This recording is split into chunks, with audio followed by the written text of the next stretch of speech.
I'm reviewing here!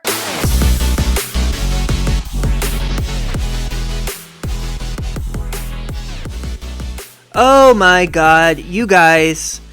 Sweet Mother Jesus of Christ, of Mary, of Magdalene, of Christ, of Mary. I just spent the last hour trying to figure out how to connect my headphones to this friggin' microphone when all I had to do was just fix the output. I had the output wrong. That's all I had to do. Yeah, just wasted my entire goddamn evening doing this. I'm so mad. I could use like a shot of alcohol right now. Christ almighty. Oh wait, I forgot to do my intro. Well, hi everybody. Welcome to another episode of I'm Reviewing Here. I am your host, Matt Bussey. I am going to watch and review Sight and Sound's greatest movies of all time. What's Sight and Sound? I can't get into it. Just Google it. I'm in too much of a mood right now. I'm in a better mood because this is so cool.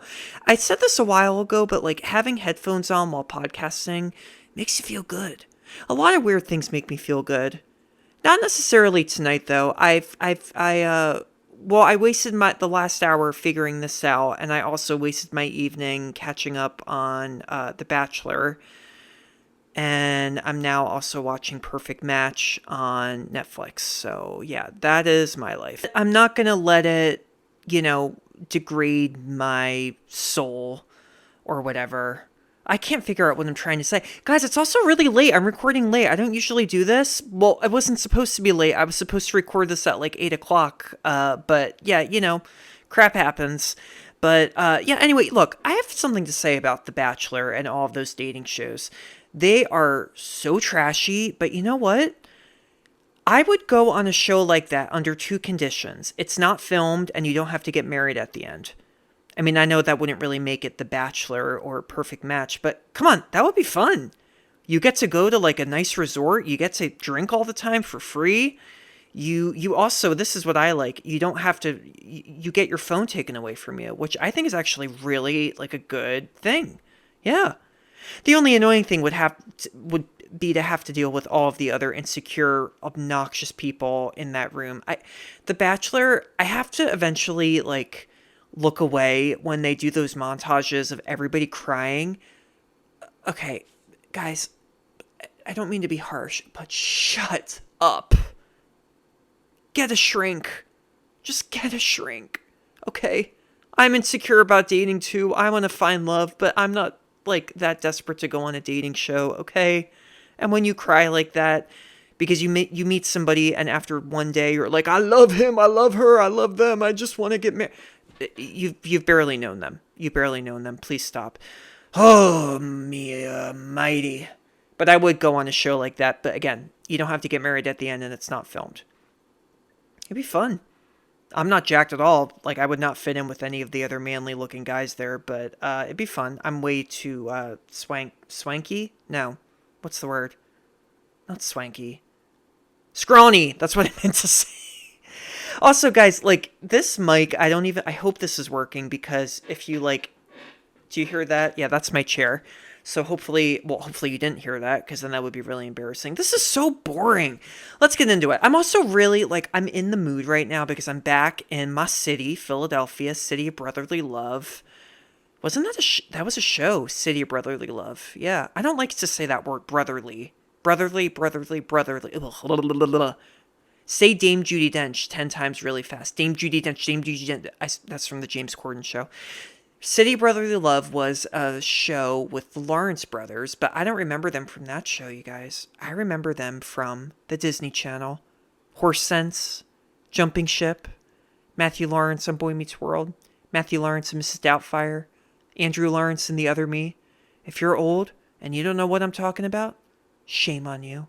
Google everything I just said. Well, Mrs. Doubtfire, you've seen, duh. I mean, that's a classic. But all those other DComs.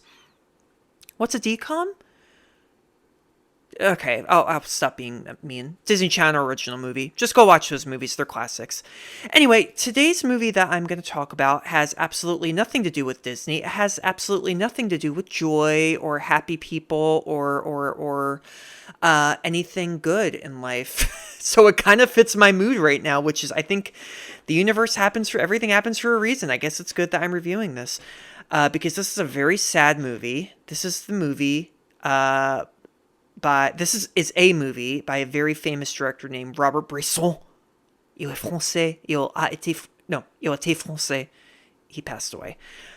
This is, ladies and gentlemen, Mouchette. Mouchette. Mouchette. Mouchette. Mouchette. Mouchette. Mouchette.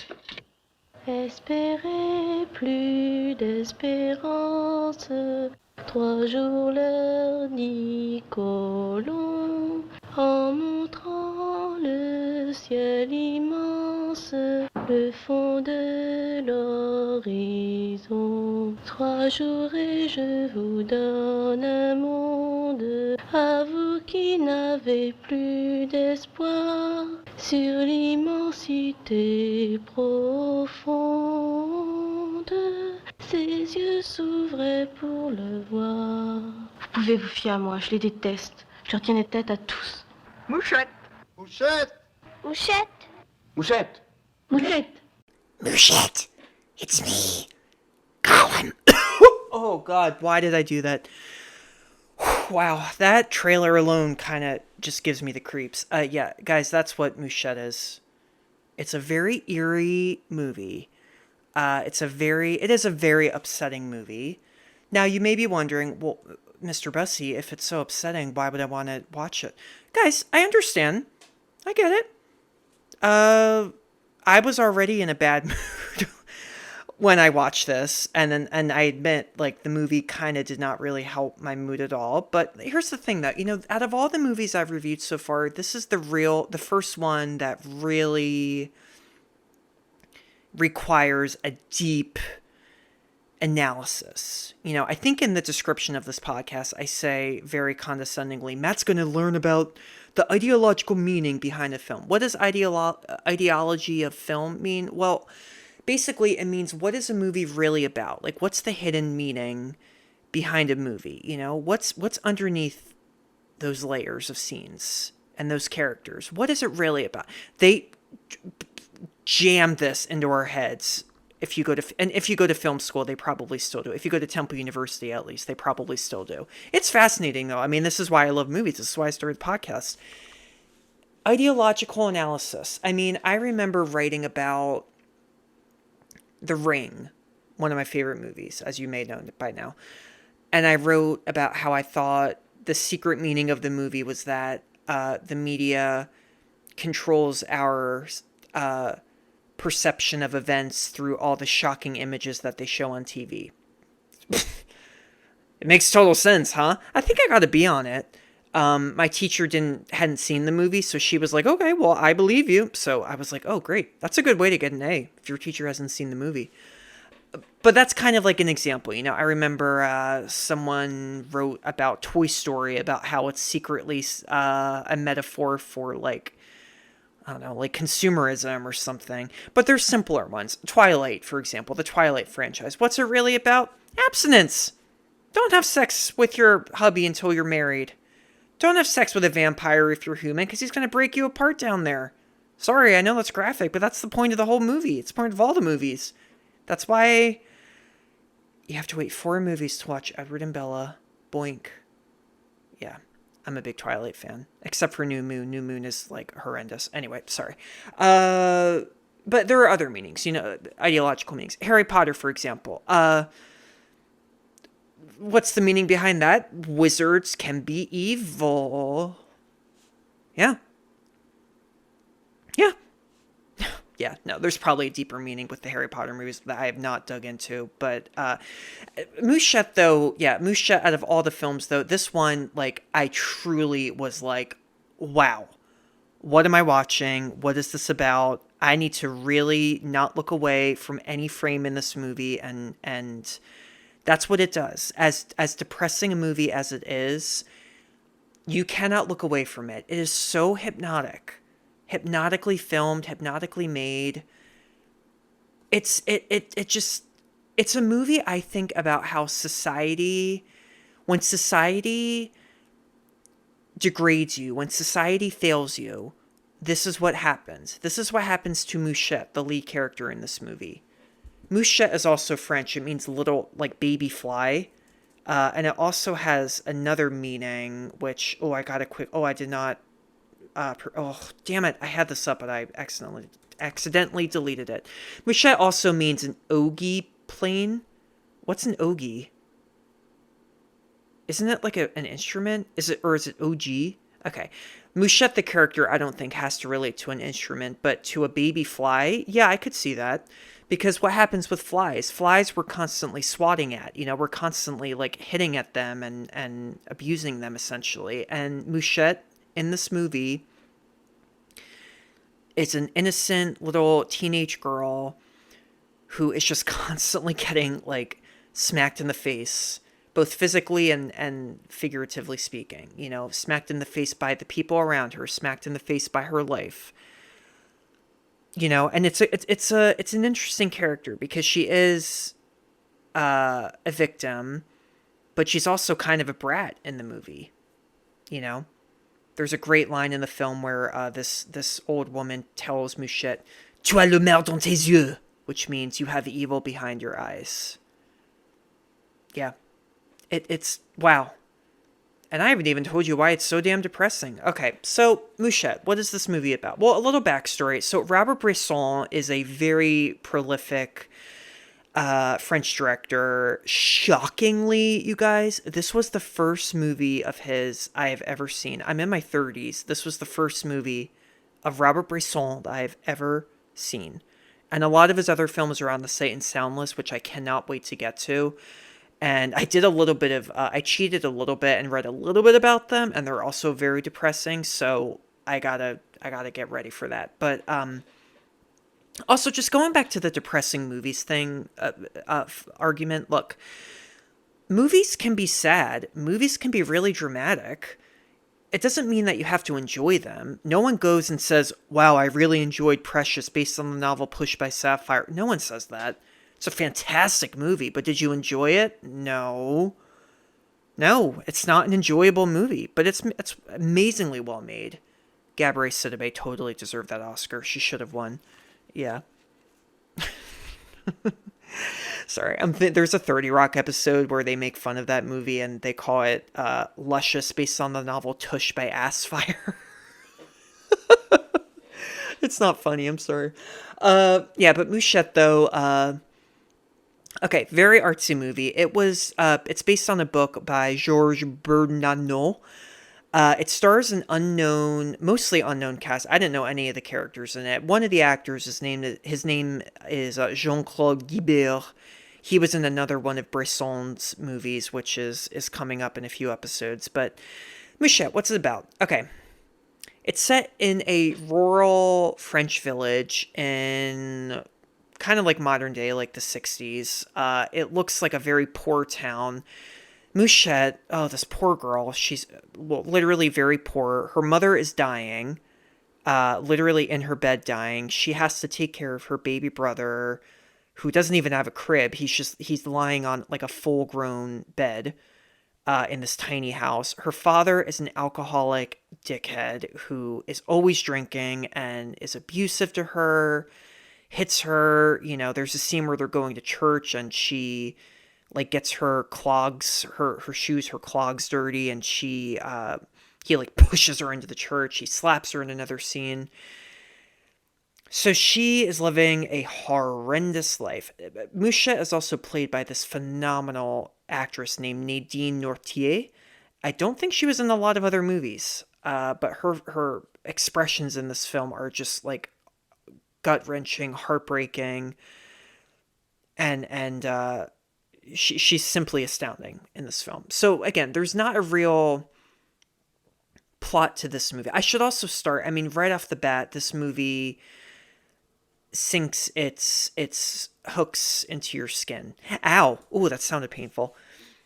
It does, because in the very first shot, you're like, well, what's that about? In the very first shot, you see Mouchette's mother, and she's sitting inside what looks like a church. She's like sitting on a stool, and she just says out loud, it's the first lines of the whole movie. What will become of them without me? I can feel it in my breast. It's like a stone inside.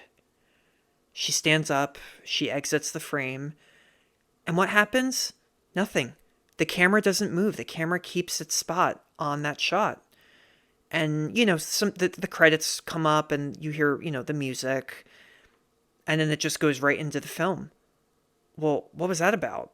Was that Mouchette's, was that a dream of hers? Was that like her very last what's going on, So right off the bat, like that's when a movie has you. And it continues to do that. When the movie opens up, we don't see Mouchette. It opens up in this in the woods. There's this guy, and this is a really good shot. This guy is spying on this other guy who's setting an animal trap for like rabbits or birds or whatever. I don't know. But this guy is like spying on him. And it's like a thriller. The camera goes back and forth. He sets the trap. It goes back to the other guy. His eyes are wide open, and he's staring at this guy like a hawk. The guy leaves, and then a bird gets stuck in this trap, and the guy gets up, and he takes the trap off the bird and sets it loose, and the bird flies away. Metaphor? Maybe. We shall see. So what the heck was that about? We don't know. But this is what a good movie does. It gets you in. It attracts you. Because you have no idea what's going on, but that cinematography and the weird, almost surreal, like dreamlike quality of it all, it keeps you wanting more. This movie is the epitome of artsy. Artsy scares a lot of people, but Mouchette though, it really, really does a good job. I mean, I was watching Mouchette, and all I could think about was all the film festivals I've gone to and all of the artsy foreign films. And everyone, I'm like, oh my God, they're so much like Mouchette. They're so much like Mouchette. The movie. So we follow Mouchette some more in the film. She goes to school. She's got no friends. Clogs, too, I mentioned that. She has to wear these really loud clogs. I actually did not mind that. Clogs. I love the sound of clogs so much. I can't do it. It's like horses galloping, Sound plays a really important part in this movie too. It really, really does. I mean, the sound of her clogs as she walks. There's another big sequence where her mom is sick and she has to take care. It's late at night, and Musha has to take care of the baby, and you keep hearing these cars go by, and the sound just gets like so loud, like, you're like, oh, what, It's something to think about, I think, when you watch this movie. It really, really is. The sound and every single little frame in it. It's less about plot. It's more about what is Bresson trying to really say about society. Well, less about society, but more about this poor girl. I mean, she's got no friends. She goes to school. She gets in trouble in school because she won't sing in choir, and her teacher is, very nasty and like shoves her head into a piano. And then the next scene's a little interesting. Mouchette, everybody's coming out of school, and Mouchette hides under this hill, and she picks up these clods of dirt and she throws them at the students one by one as they're standing there. And the students kind of react interestingly because they don't really, they react interestingly by not really reacting at all. They kind of just look at her like, ugh, and then, nothing happens. That's another big theme in the movie, I think, is, what's the word? Emotionlessness, Mouchette just doesn't care. She does not give one flying F word. This is what society's done to her. The movie takes some interesting turns. There's a sequence where she goes to this fair in town and she's riding bumper cars. And my voice just cracked. Sorry about that. She's riding bumper cars, and there's another young boy who looks like he's her age, and they kind of start to flirt, but while they're in bumper cars. So they're bumping into each other, but they're kind of like smirking at each other too. And it's like a very aggressive way of flirting. And again, it kind of goes back to Mouchette's life. I mean, like, that's kind of like the only way she can make a connection is to, hit, like, be physical, And it's kind of it ends up being a bit of a devastating scene because, they get off bumper cars. She goes up to approach this boy, and her father approaches her and slaps her across the face. Yeah. I hate to say, like, I hate what I'm about to say, guys, but things do get really dark all of a sudden in Mouchette, in the movie. So, okay. we're introduced to some other characters. There is a bartender. Her name is Louisa. She does not look very happy at all. Yeah, there's like no smiling in this movie. None of the women in this movie look happy. But Louisa, she is basically being crushed on, being crushed on. No, who says that? There are these two guys in town who have a crush on her. One of them is Arsène. Arsène is an alcoholic in town. He is a hunter, a poacher, that is. He's the guy in the beginning that was setting up the trap. And he's also, and as we later find out, he's epileptic. The other guy who likes her he's the gamekeeper of the town, which gamekeeper, I don't really know what that means. I think it's basically a fancy French term for like the mayor or like the head of the town. His name is my name. His name is Mathieu, played by Jean Vimenet, another actor I never heard of. Does a great job, though. Anyway, they both like this girl, Louisa. Cut to this scene in the middle of the woods. It's pouring with rain. Mouchette gets lost in the woods coming home from school, and she gets stuck in the storm, and it's, raging outside. Mathieu approaches Arsène in the woods and is like, stay away from her. I like her. And they have this tiny little fight. They fall on some rocks but they're okay. I mean, Mathieu bleeds a little bit, but they get up and it's a very weird scene because like they kind of start to like laugh. Kind of like, wow, I can't believe that just happened. I did not understand it at all. Cut to the next scene. Arsène is, walking back to his place, and he runs into Mouchette, and he's like, who are you? Come with me, come with me. And he takes her to this little, like, hut that he's made out in the woods, and he tells her these weird things. He just basically tells her, okay, when you go back to town, you have to tell them these things, okay? Tell them that, you ran into me, but it was nothing, and I didn't do anything wrong. And she's kind of like wide-eyed, like, oh, okay. And he then explains to her, I think I killed someone, and I'm afraid, so I need you to be, my alibi for this event. And you're like, wait, what? Did he kill Mathieu? I thought he didn't kill him. What's going on? And the whole time he's doing this, I mean, I thought he had friggin' killed the guy because Arsène is like, he like dumps all these like ashes out of the hut. And you're like, what? Wait, what? So he walks her back to town, and they go into this little like workshop building. The storm has stopped. It's the middle of the night. Mouchette kind of seems to... You kind of are like, does she like this guy? Like, is she attracted to him? I mean, he's not... He's way older than her, but... Anyway, he kind of... All of a sudden, she kind of begins to tell him, I want to leave now. I want to leave. And he freaks out. He has an epileptic fit. He's like foaming at the mouth. And she sings this... It was in the trailer, that song. She plays, she sings that song to him. One of the first lyrics of the song are hope in French. Hope is dead! Exclamation point. Yeah. Fits the movie, am I right? Yeah.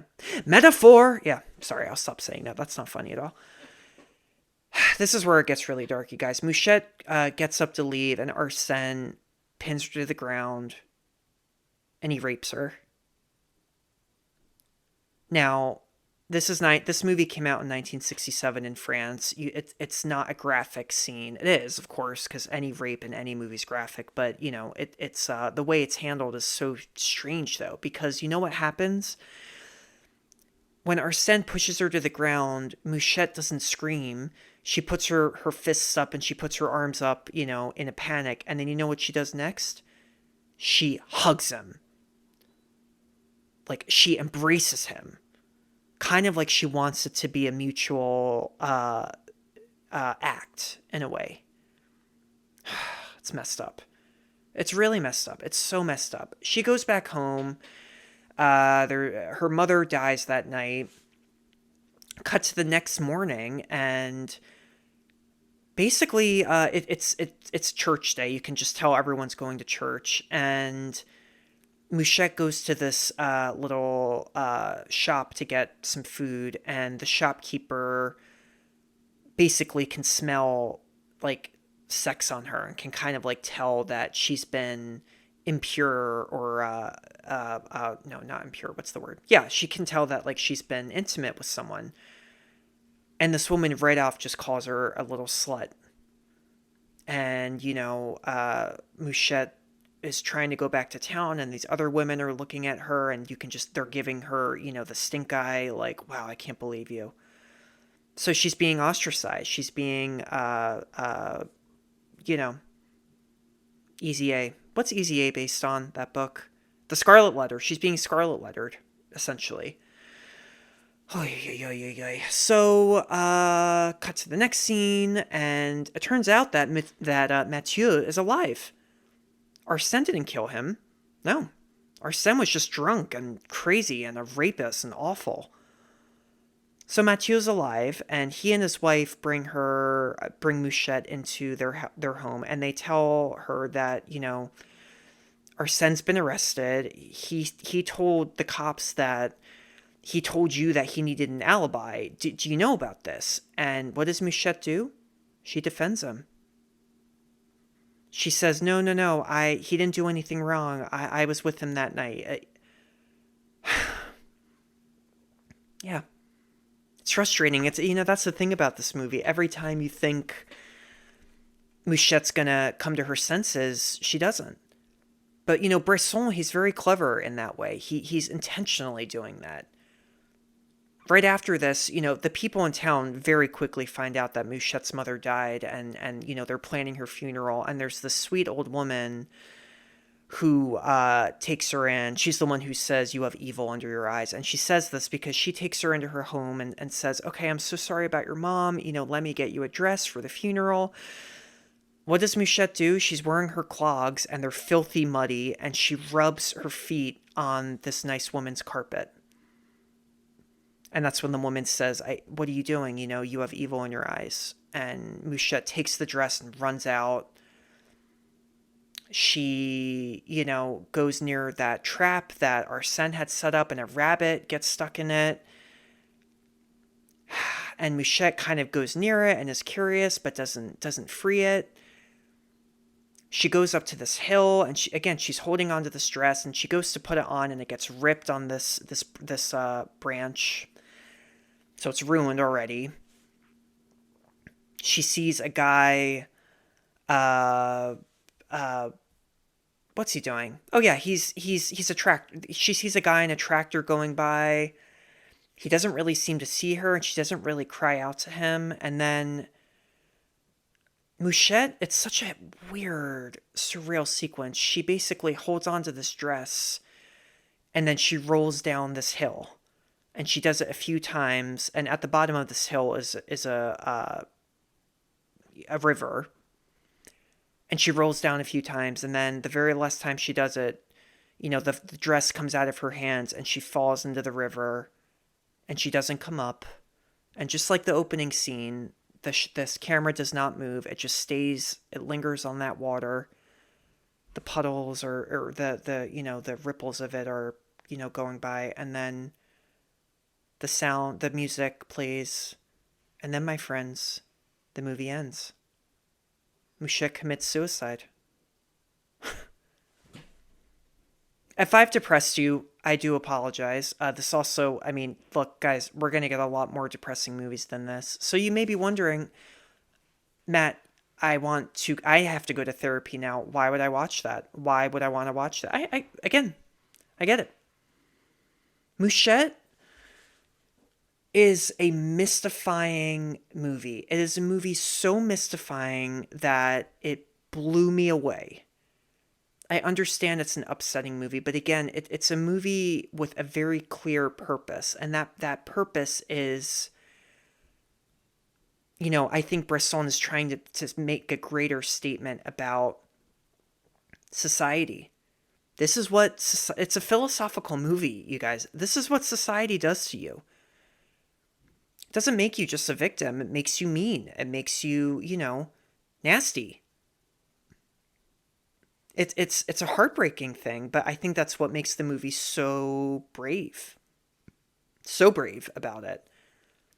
The cinematography, the sounds, the shots. Every shot in this movie has something to say. Every shot.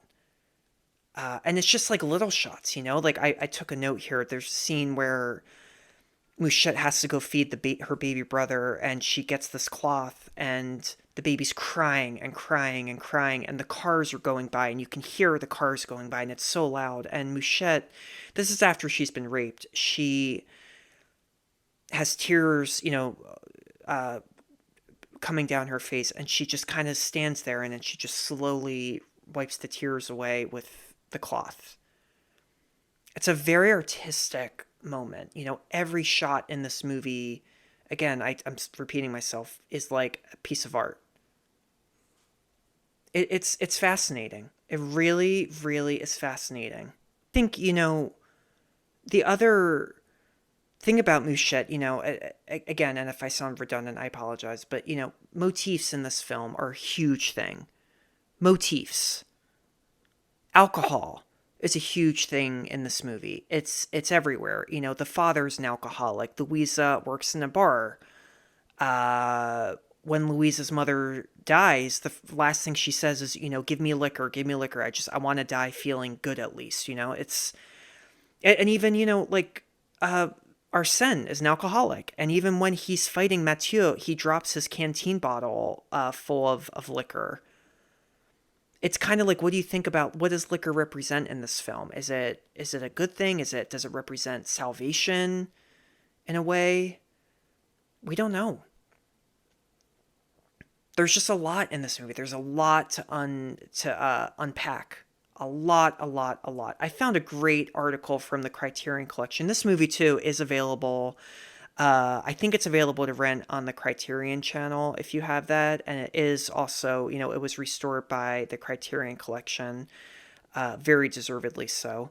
But I found this great article that I'll put in the show notes that I think if you watch this movie and you're like, Matt, what the heck? Why did you? I don't understand any of it. This movie, this article explains a lot of it, though.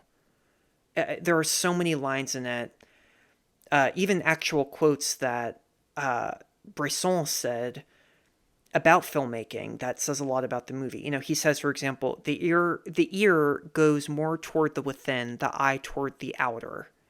The eye, in general, is superficial, and the ear is profound and inventive. Huh. And what is it about that opening scene with that mom? What does that mean, you guys? You're just going to have to watch it and find out. Yeah.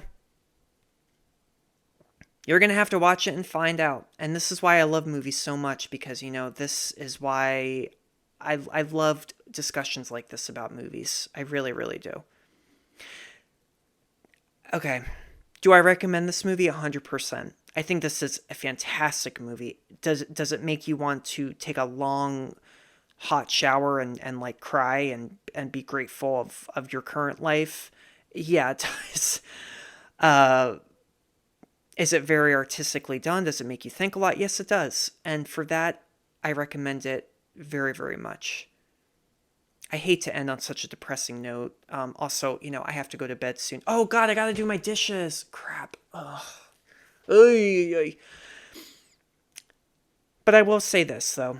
Movies like Mouchette, this, if you're new to interpreting movies and finding ideological meanings, ignore all the big words. Ignore them. Don't think about that. Don't think about the rule book of watching a movie and, well, what is it? What am I supposed to think? Watch it yourself and then form your own reaction, and then read. You can listen to what I say, or you can read, what people interpret about movies like Mouchette. Because, the imagination that went into it, I just think is so astounding. So I recommend 100% this movie. I really, really do. And then I recommend that you watch Toy Story afterwards. Or what is the happiest movie ever made? I don't even know. The Princess Diaries? Yeah, watch something like that. do not watch Precious after this movie. Yeah, that would be a horrible idea. All right, guys, I'm going to let you go. Mouchette, fantastic, heavy, amazing, hypnotically made classic, and I cannot wait to watch more of this director. I really hope you guys enjoyed this episode, and I hope you're so willing to subscribe. It is official now. This podcast is available wherever you get your podcasts. It is official.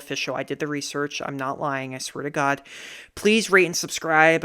Rate and review, tell your friends about it.